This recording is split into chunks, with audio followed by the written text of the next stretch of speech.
మన ప్రభువును రక్షకుడైన యేసుక్రీస్తు వారి నామములో అందరికీ వందనాలు. ప్రియమైన దేవుని సంగమా, దేవుని బిడ్డలారా, మనం ప్రతిరోజు దేవుని వాక్యాన్ని ధ్యానించుకుంటున్నాం. ఆ రీతిగా మరి ఈరోజు కూడా ప్రత్యేకంగా దేవుని వాక్యాన్ని మనము ధ్యానించుకుందాం. ప్రియమైన దేవుని బిడ్డలారా, మరి ఈరోజు ప్రత్యేకంగా వాక్య అంశము నిరీక్షణ. నిరీక్షణ అనగా ప్రియమైన దేవుని బిడ్డలారా, ఎదురుచూపు. మనం గమనించినట్లయితే భక్తుడైనటువంటి దావీదు, దేవుడు నా నిరీక్షణాస్పదం అంటున్నాడు. ఒకసారి లేఖనాలను పరిశీలిద్దాం.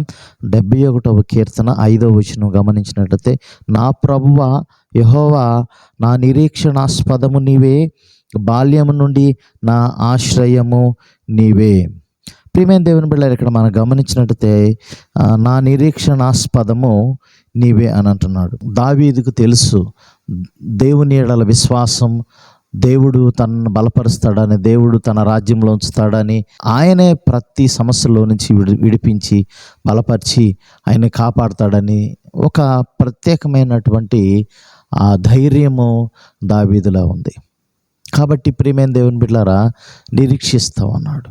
అంటే మనకి ప్రియమైన దేవుని బిడ్డలారా, నిరీక్షణ అనేది దేనికోసం నిరీక్షిస్తామంటే ఉన్నతమైనటువంటి దానికోసం మనం నిరీక్షిస్తాం. ఉదాహరణ, మరి కొత్త ఆకాశము కొత్త భూమి దేవుడు సృష్టిస్తానని చెప్పాడు. మరి ఆ రీతిని బట్టి మరి దేవుని రాజ్యానికి వెళ్ళటానికి మనము ఆ నిరీక్షణ అవసరమైనది అని అంటాడు. ప్రియమైన దేవుని బిడ్డలారా, మరి భక్తుడైనటువంటి పౌలు రాస్తూ అంటాడు, శ్రమ ఓర్పును పరీక్ష నిరీక్షణ కలుగజేయనని, శ్రమలందు కూడా మనము అతిశయపడాలి అంటున్నాడు. ఆ నిరీక్షణ చాలా గొప్పది.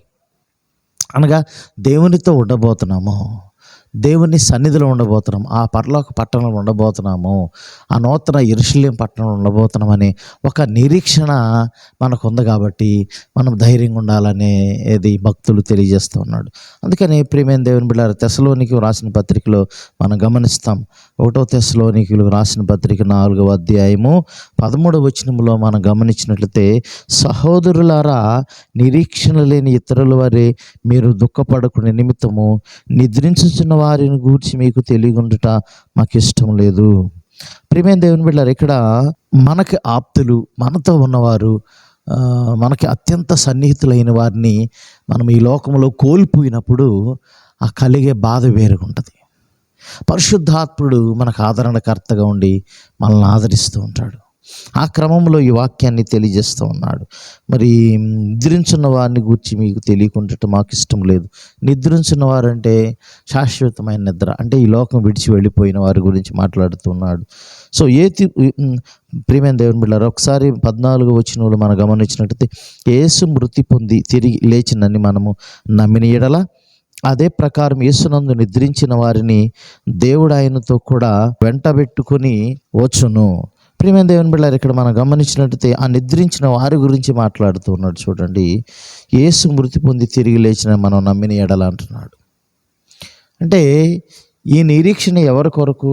యేసు ప్రభునందు విశ్వాసం ఉంచిన వారి కొరకు నిరీక్షణ.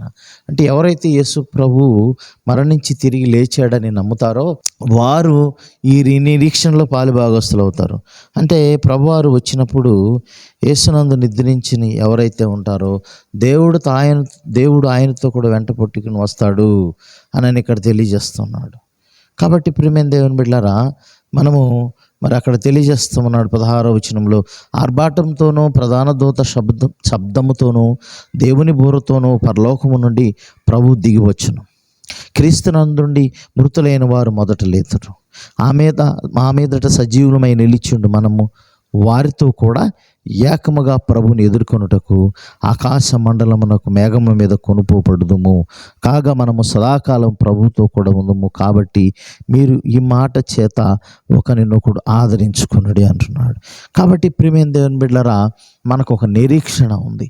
ఏంటంటే ప్రభువారు మధ్యాకాశానికి వచ్చినప్పుడు ఇదిగో రెప్పపాటున మరి ప్రియమైన దేవుని బిడ్డలారా మనం ఎత్తపడతామంట. ఆయనతో ఉండటానికి, ఆయనతో నివాసం చేయటానికి శాశ్వతంగా మనం ఎత్తబడతామంట. కాబట్టి మరి నిరీక్షణ అనేది ముఖ్యం. దేవునితో ఉంటామనేది నిరీక్షణ. కాబట్టి నూతనముగా జన్మించిన మనము ఒక నిరీక్షణ మనకున్నది. రక్షించబడిన మనకు ఒక నిరీక్షణ ఉంది. ఆ నిరీక్షణతో మనం మరి గట్టిగా స్థిరముగా దేవుని కార్యాల విషయంలో మరి ఎక్కడ కూడా మరి బలహీనలు కాకుండా స్థిరంగా ఆ కార్యాభివృద్ధి అంది ఎప్పటికీ ఆసక్తిగా ఉంటే నిజంగా దేవుని ఆ రాజ్యంలో మనందరం పాలిభాగస్తులు అవుతాం. తద్వారా మరి ఆ నిరీక్షణకు అర్థం అనేది ఉంటుంది. కాబట్టి ప్రియమైన దేవుని బిడ్డలారా, మరి ఆ రీతిగా మనం ప్రభు కొరకు నిరీక్షిద్దాం. ఆయనే నిరీక్షణాస్పదంగా చేసుకుందాం. దేవుడి పరిశుద్ధ వాక్యం దీవించిన గాక. ప్రార్థన చేసుకుందాం. మమ్మల్ని మిక్కిలుగా ప్రేమించిన ప్రియ పరలోకపు తండ్రి, అవును మా నిరీక్షణాస్పదము నీవేనయ్యా అని భక్తుడైన దావీదు ప్రార్థన చేస్తున్నాడు. అవునయ్యా, మేము మీ కొరకు నిరీక్షించేవారిగా, ఎదురు చూసేవారిగా మమ్మల్ని తీర్చిదిద్దండి ప్రభు. ఈ లోకం వ్యర్థమే నాయన, మా అమ్మట ఏది రాదు ప్రభువా. మేము ప్రభా ఈ లోకంలో విశ్వాసంలో కొనసాగుతూ విశ్వాసాన్ని కాపాడుకుంటుటకు అట్టి కృపను మాకు దయచేసి సహాయం చేసి మీ సన్ని తోడు ఉంచమని మా ప్రియులు బిడ్డల్ని అనేక మంది ఈ నిరీక్షణలో పాలుభాగస్తులుగా చేయమని యేసు పరిశుద్ధ నామమున అడిగి వేడుకుని ప్రార్థన చేస్తున్నాం తండ్రి.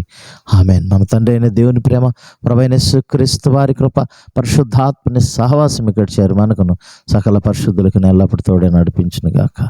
ఆమేన్. అందరికీ వందనాలు. ప్రియమైన దేవుని బిడ్డలారా, మరీ కొద్ది కాలాన్ని కలుసుకుందాం. మనం అందరం దేవుడు మీ అందరం కూడా దీవించి ఆశీర్వదించి బలపరచును గాక. God bless you all.